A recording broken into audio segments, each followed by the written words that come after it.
Salut à tous, c'est Brandon, j'espère que vous allez bien, en tout cas moi c'est le cas. Et aujourd'hui on se retrouve pour une vidéo un petit peu particulière. C'est le grand blind test que je vous avais promis entre différents smartphones, à savoir le Galaxy Note 10, l'iPhone 11 Pro, le Huawei P30 Pro et le Pixel 4. Donc là j'ai alterné entre les 4 smartphones sur la caméra selfie. Donc vous pourrez juger sur le micro, sur la plage dynamique derrière et sur la qualité globale de la vidéo. Et maintenant je vous souhaite la bienvenue dans ce blind test annuel de fin d'année.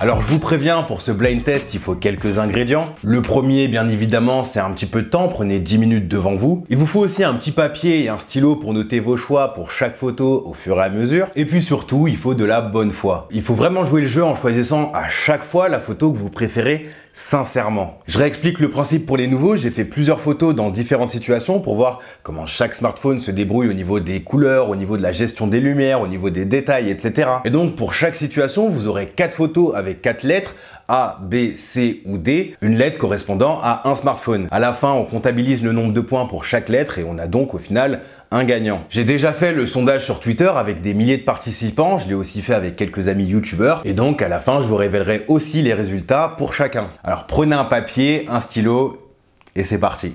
Pour la première photo, j'ai décidé de prendre en photo un sapin de Noël. Il est très beau, il est très grand, il se situe à Châtelet si jamais vous passez sur Paris. Je l'ai pris sous cet angle car en arrière-plan, on a des éléments très intéressants qui viennent perturber la photo. On a déjà le ciel avec des arbres, etc. On a aussi un magasin avec des spots et un écran très lumineux et l'idée c'est de voir comment chaque smartphone a réussi à gérer les couleurs du sapin, ses lumières, mais aussi s'il a su bien exposer tous les éléments en arrière-plan. Vous avez choisi ? On peut passer à la suivante. Nous voilà là aussi sur un type de photo qu'on aime bien faire, à savoir un coucher de soleil. Ce qui est drôle sur celle-là, c'est qu'aucun des smartphones n'a géré la scène de la même manière, tandis que l'un est parti sur des couleurs un petit peu plus violettes, l'autre a boosté la scène en saturation, il y en a un qui a été un petit peu plus neutre alors que l'autre était un petit peu plus contrasté. Là aussi c'est intéressant de voir comment la plage dynamique a été gérée, mais aussi les détails sur l'image, notamment en premier plan.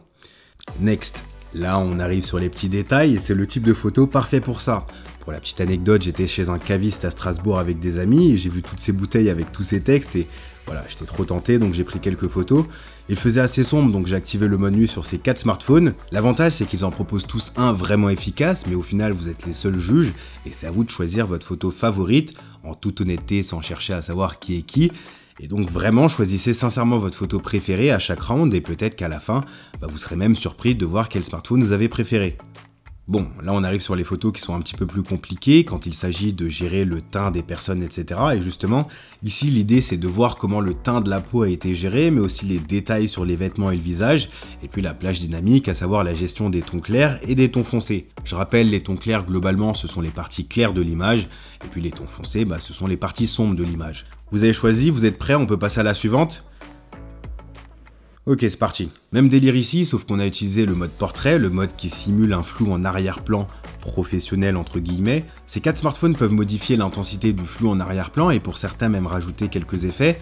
Mais là, j'ai rien touché, j'ai laissé tel quel après avoir pris les photos. Faut surtout regarder au niveau de la découpe du sujet, voir si les oreilles ou les touffes de cheveux ont bien été découpées par exemple. Puis évidemment, la qualité globale de la photo. On enchaîne sur les photos selfie, ici il n'y a rien de spécial à commenter si ce n'est le niveau de détail et l'exposition de la photo. Faut juste voir si mon visage et le ciel sont correctement exposés, à savoir si le premier plan et l'arrière-plan sont bien exposés. Mais bon, à ce stade-là, en général, les hauts de gamme se débrouillent bien, mais c'est à vous de juger, c'est vous les juges. Je vous laisse un petit peu de temps pour que vous regardiez bien les photos. Et on passe au mode portrait selfie. Et voilà, on est sur les photos selfie portrait, c'est comme tout à l'heure, on regarde au niveau de l'exposition, du découpage, des détails sur le visage, etc. On choisit celle qu'on préfère, et puis au passage, j'espère que vous vous souvenez de vos choix pour tous les comptabiliser à la fin. Autrement, vous pouvez toujours retourner en arrière et noter vos résultats. Soyez pas pressés, on est ensemble, on prend notre temps, c'est un jeu intéressant à faire, et puis surtout, ne trichez pas. Restez honnête jusqu'au bout, c'est ça qui est vraiment intéressant dans ce genre de vidéo. Et puis on peut passer à la photo suivante. On retourne sur des photos classiques, cette fois-ci c'est sur un terrain de basket pour regarder comment les smartphones gèrent la plage dynamique avec le poteau en premier plan, le terrain au milieu et puis les arbres et les maisons en arrière-plan. On voit surtout que l'un des 4 a une balance des blancs qui tire vraiment sur le bleu avec des couleurs très froides, alors que les autres non. Après, est-ce que vous aimez ou pas ? C'est vous qui choisissez. On a commencé avec une photo de sapin de Noël, on en finit avec une. Cette fois-ci, c'est la nuit. Ce sont des photos prises avec le mode nuit. On voit qu'il y a des tendances complètement différentes entre chaque photo. L'exposition est différente, les couleurs des ballons sont différentes, le niveau de bruit dans le ciel est différent. Enfin bref, ces 4 photos sont au final très différentes. Choisissez celle que vous pensez être la meilleure et puis on va pouvoir passer à une séquence vidéo. Au final, on est là pour juger de la caméra globale et non juste de la partie photo. Donc je vous ai fait une petite séquence vidéo de marche très rapide pour juger de la stabilisation, des détails, mais aussi des couleurs. J'ai mis les 4 caméras en 4K 30 fps, donc tout est stabilisé. Encore une fois, regardez au niveau de l'exposition, etc. Et puis dites-moi quelle séquence vous avez préférée.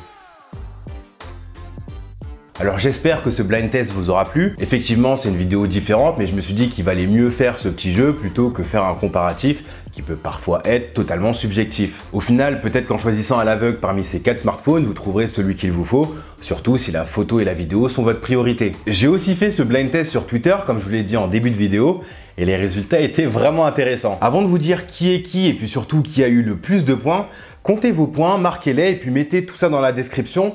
Je suis vraiment intéressé de voir quel smartphone vous avez choisi. Alors, vous êtes prêts?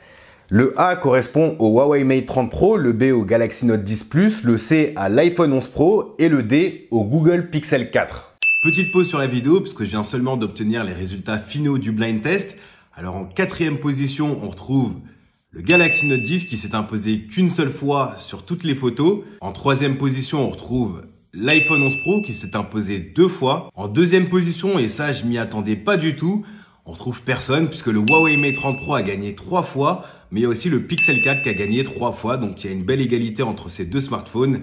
Bravo à eux. Je sais pas si vous aviez deviné qui était qui, mais vraiment mettez les vrais résultats dans la description, je suis vraiment sûr que ça sera super intéressant à voir. J'ai aussi demandé à quelques amis youtubeurs de faire ce blind test et là aussi les résultats étaient vraiment intéressants. On voit par exemple qu'Alex Reframe a majoritairement choisi l'iPhone 11 Pro avec 5 votes sur 9. Quentin a eu une égalité entre l'iPhone 11 Pro et le Pixel 4 avec 3 votes chacun. Jimmy lui aussi a eu une égalité mais cette fois-ci entre l'iPhone 11 Pro et le Galaxy Note 10 avec 3 votes chacun. Et puis Léo Deuve lui a plutôt choisi les photos C, c'est-à-dire celles de l'iPhone 11 Pro. Donc on est sur une tendance que je répète assez souvent sur mes tests. L'iPhone 11 Pro et le Pixel 4 sont des références en termes de qualité photo, notamment quand il s'agit de prendre des personnes en photo avec le teint ou la texture de la peau. Le Galaxy Note 10 est très polyvalent et, sans jamais trop s'imposer dans une catégorie, reste tout de même constant dans ses résultats. Et puis le Huawei Mate 30 Pro propose les meilleurs détails sur les photos type paysage, notamment quand on utilise la pose longue avec son mode nuit. Mais quand il s'agit de prendre des personnes en photo, c'est pas trop ça. Pour être sincère avec vous, j'étais parti pour analyser chaque photo et vous dire laquelle j'ai choisi et pourquoi. Mais je me suis rendu compte que la vidéo serait sans doute un petit peu longue. Du coup, je vous mets tout ça dans les commentaires, juste en dessous, en épinglé. Je tiens également à remercier Rhinoshield qui m'a fait confiance encore une fois toute cette année, qui m'a permis d'avoir tous ces smartphones pour vous livrer les tests et faire ce type de vidéo. Donc vraiment, merci, merci.